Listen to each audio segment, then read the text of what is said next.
sworn to protect the American people, but I can't do that without you. The Blacklist attacks could tear this country apart. You're our last line of defense.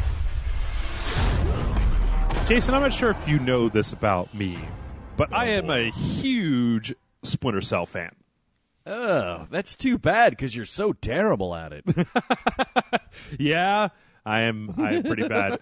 I actually came in and engaged with somebody on that particular one where I'm just like, it's the first day. Come on. I haven't got back into the groove or anything.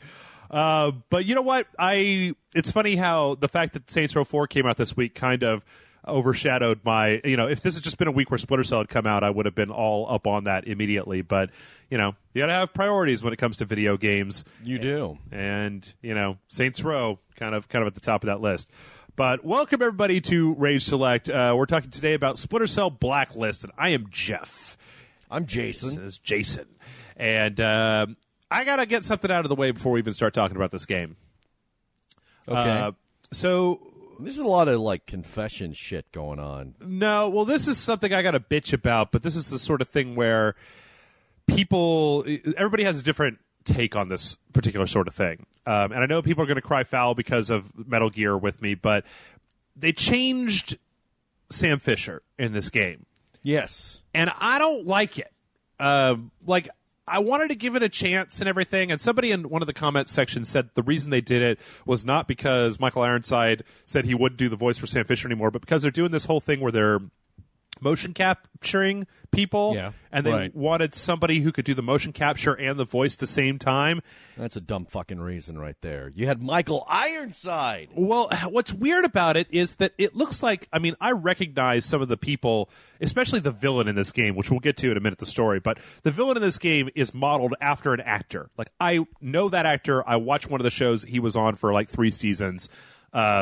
Also, one of the dudes that plays the tech guy in this game, I've seen that actor before. So they're obviously modeling, they're making the models in this game based on the actors that are doing this motion capture stuff.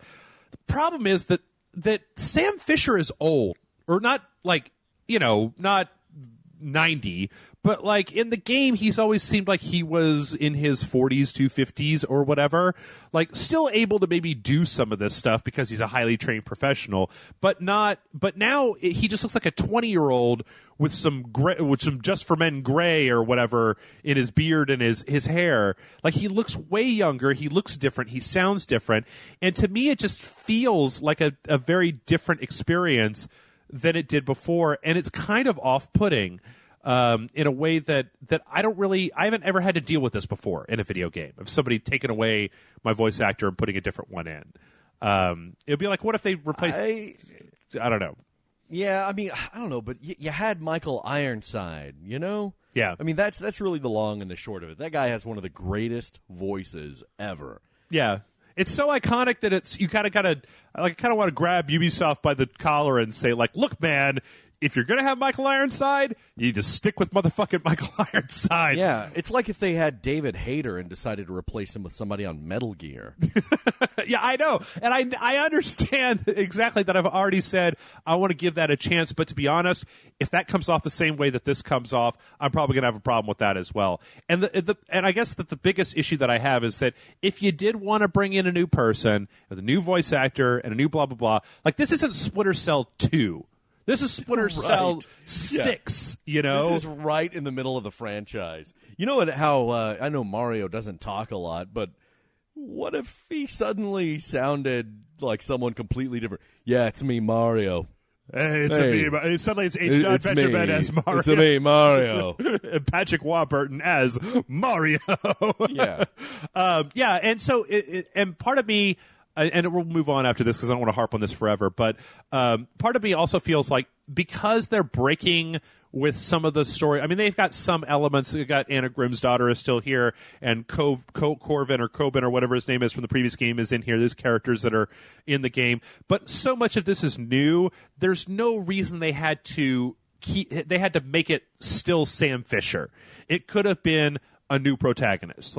Not even we're rebooting the franchise, but just Sam Fisher is retired, especially after Splinter Cell Conviction, which was a very kind of personal story where he wasn't part of the government anymore and he was doing a lot of this stuff on his own. Like, if you just said, all right, well, now we're back with Fourth Echelon and we've got a new operative and this is this new guy and we can spend some time to get you liking him. Like, there's no reason it had to be Sam Fisher, especially considering that, Jesus, the plot of this game is so...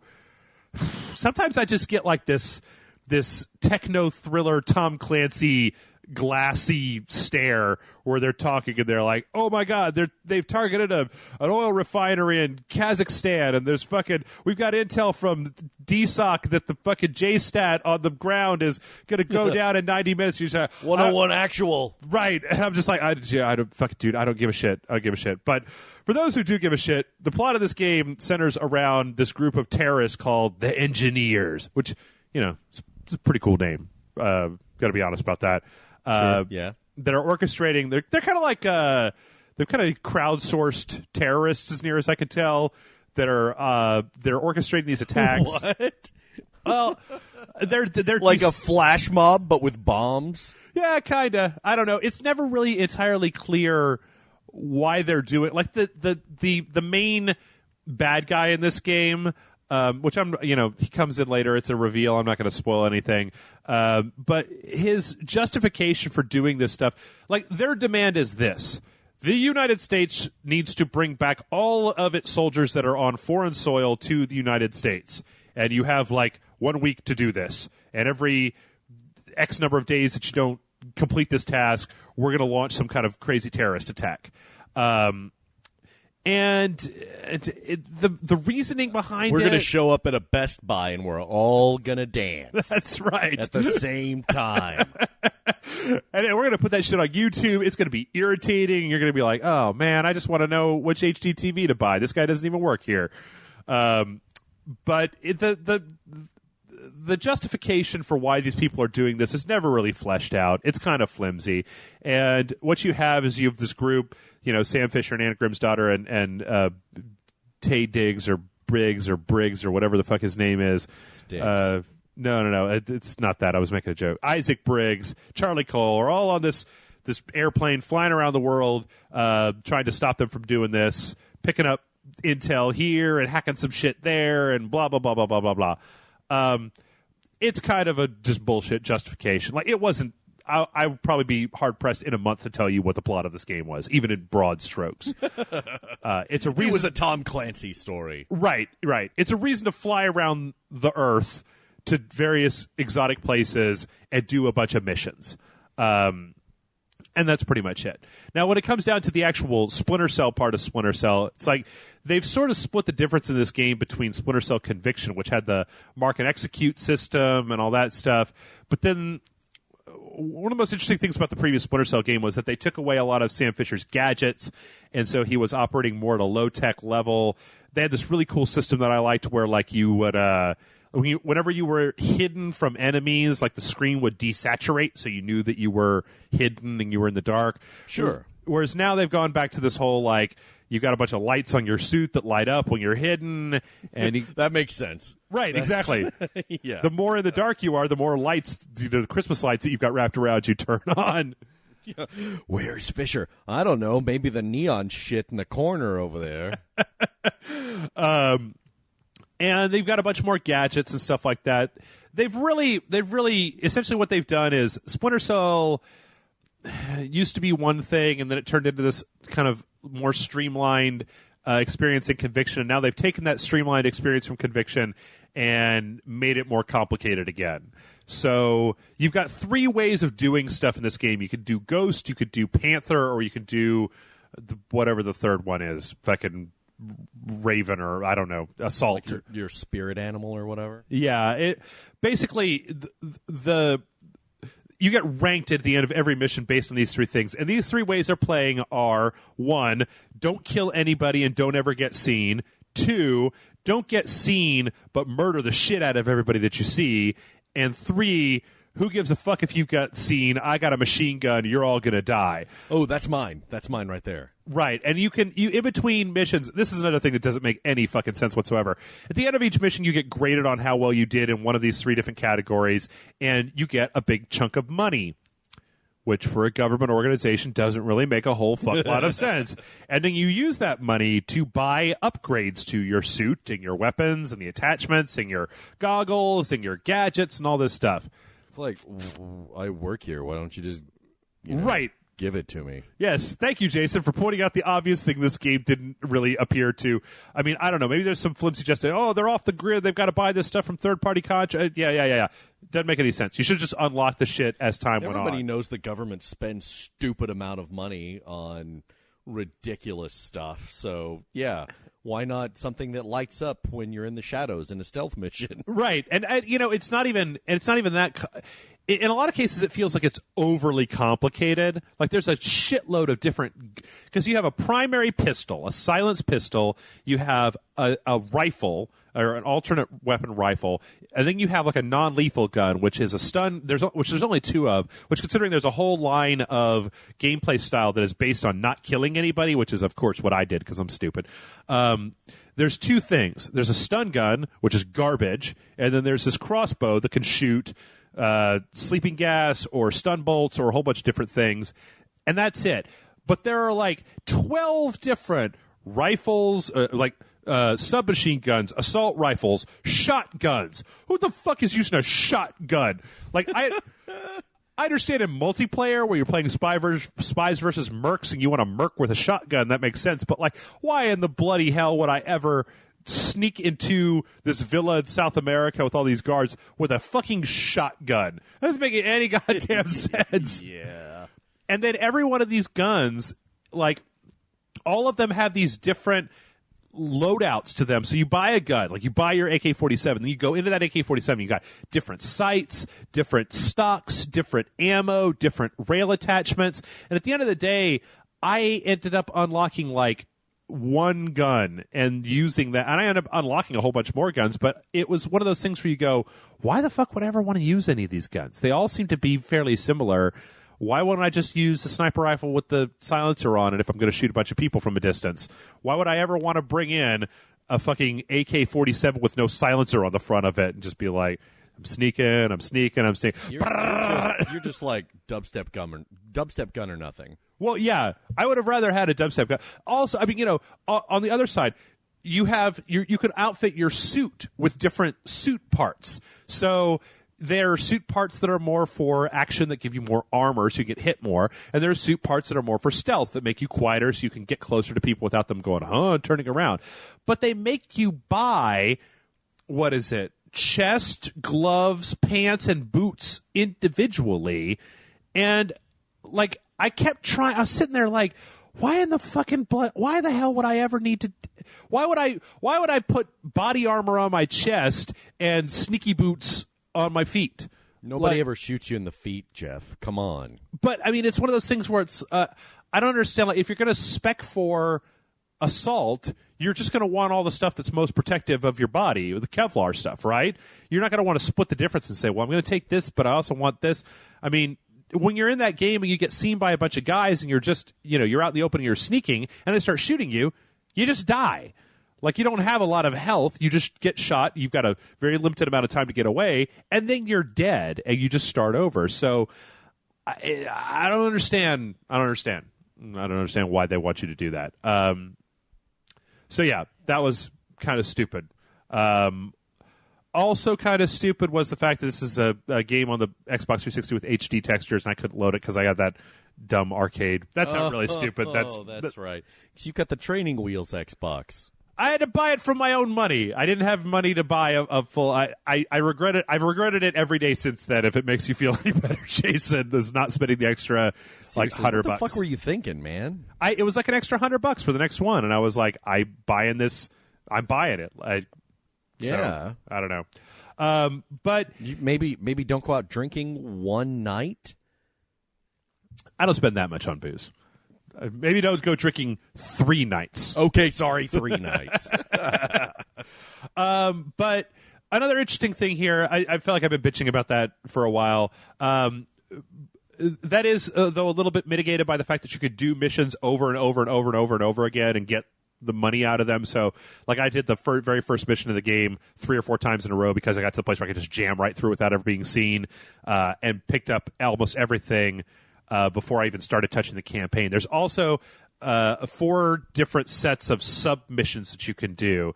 Missions for Cove, and like all the different characters have this kind of quest chain of missions that you can go down, and they all have different kind of modifiers on them. Like Anna Grimsdottir has these missions that she'll take on where if you get seen once, it's done. You have to start over again.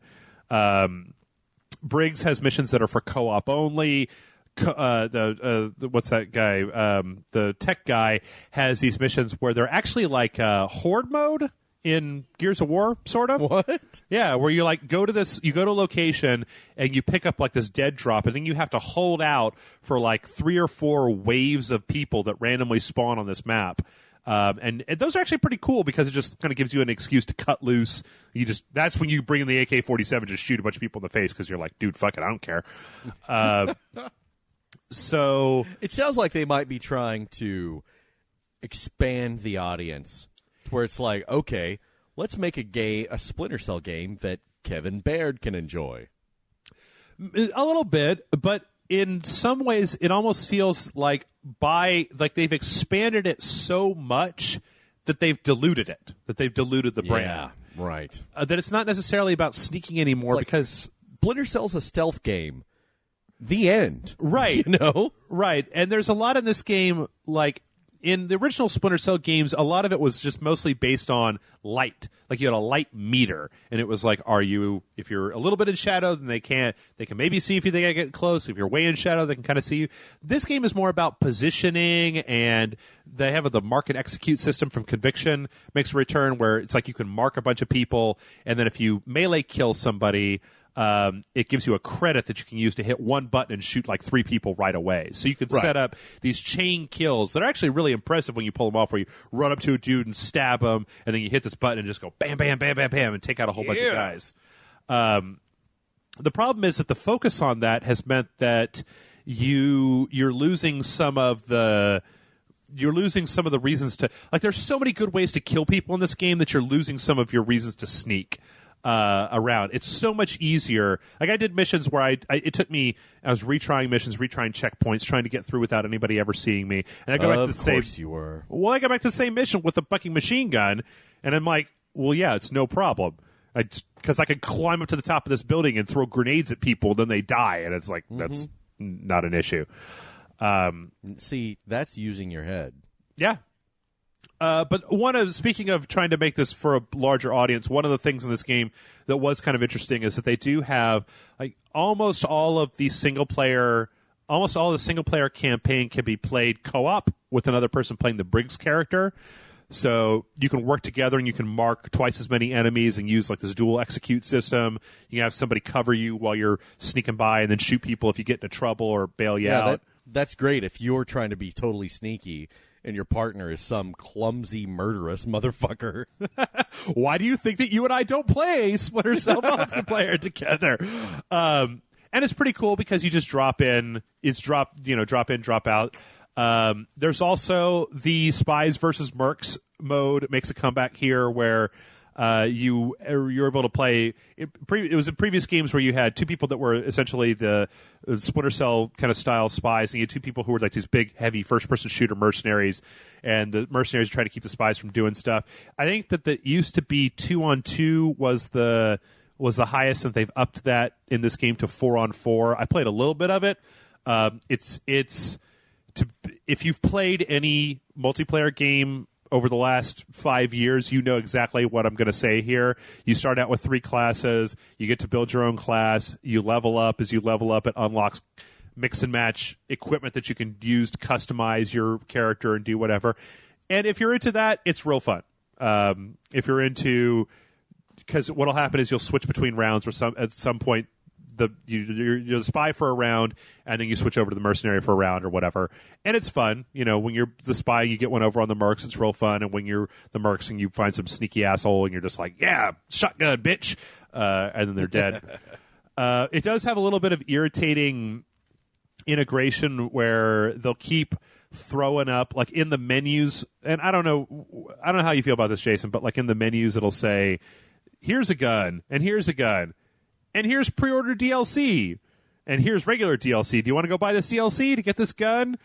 Fuck you. Right. There's also on the map, because you have this a map of the United States where you can go do stuff, there was also this thing that was like this yellow mission that came up, and I went to go activate it, and it was like, go play the Splinter Cell Blacklist social game on your phone or whatever, and I'm like, go to hell, Ubisoft. Yeah, I don't give a shit.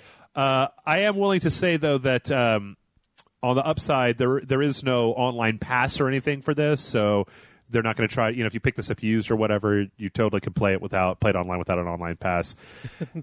They're finally like, all right, we give up. You're just fine. Yeah. Who gives a shit, right? Just who gives a shit?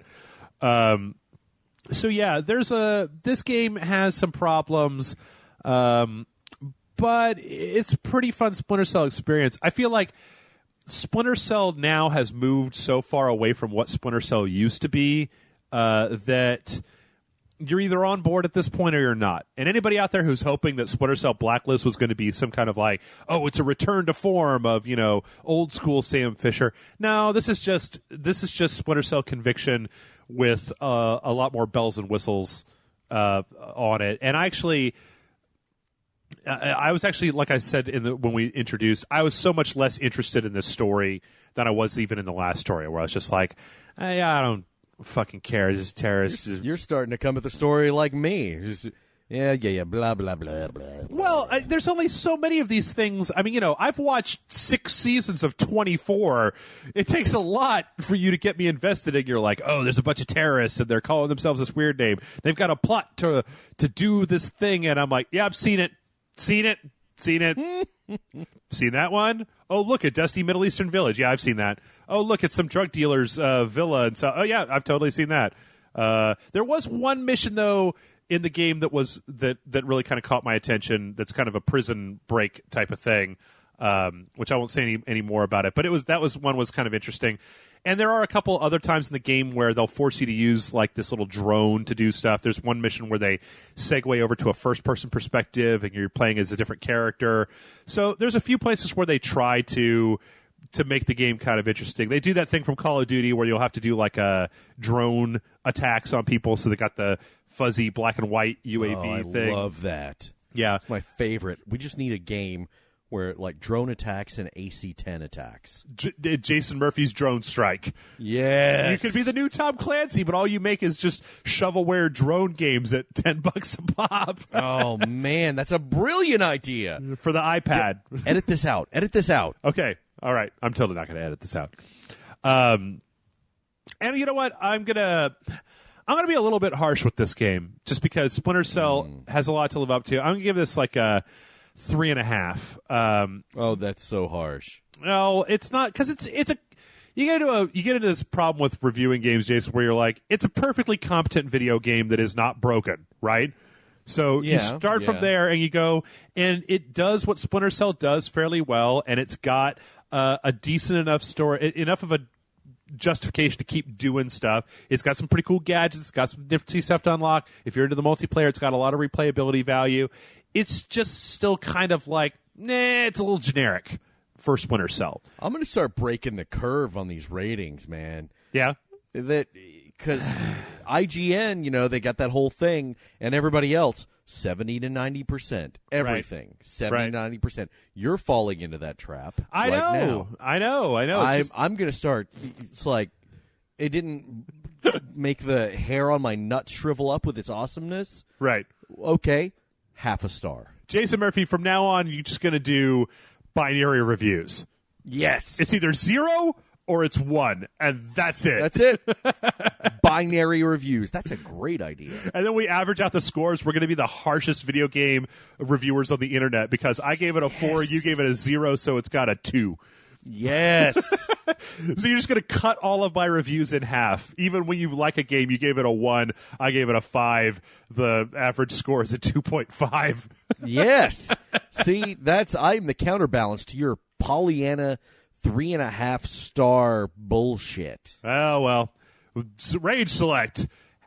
What? That's our review from now on. Metacritic is not going to know what to do with us. What's your max score, you guys? 2.5? 2.5? Do you do quarters? No, just halves. I give it a 2.5 out of 2.5. Game of the year, right there. Bam. We're not going to stop this attack. We're going to stop all the attacks.